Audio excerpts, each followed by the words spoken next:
C'est vraiment surréaliste ce que je vous dis. En fait, on attend de chaque citoyen que lorsqu'il se lève chaque matin, qu'il consulte le moniteur belge pour savoir s'il y a une nouvelle loi et potentiellement s'adapter à ça.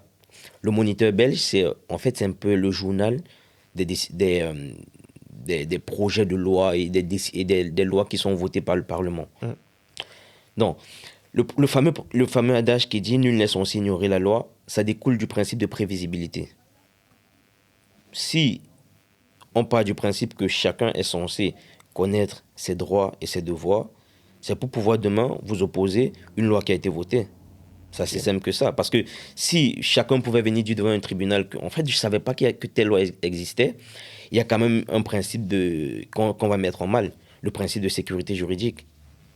Parce qu'en fait, sur le fallacieux prétexte que je ne connaîtrais pas la loi, on ne pourrait pas me l'opposer. Ce serait quand même assez grave.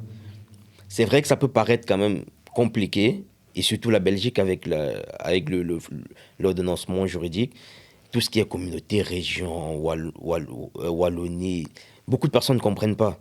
Donc, et chaque région et chaque communauté parfois a ses propres règles. On estime que si vous vivez à Bruxelles, vous devez connaître les règles qui s'appliquent dans certaines matières aux habitants de Bruxelles.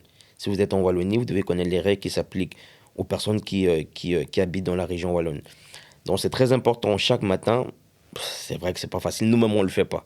Moi, je me documente, hein, je suis assez honnête. Je me documente quand j'ai un dossier. Mais chaque matin, je ne vais pas consulter le moniteur belge pour voir s'il y a une nouvelle loi qui a été votée ou pas. Mais on attend vraiment de chaque citoyen, et le conseil que je donne, c'est d'être quand même au courant sur les grandes lignes, sur les lois qui existent.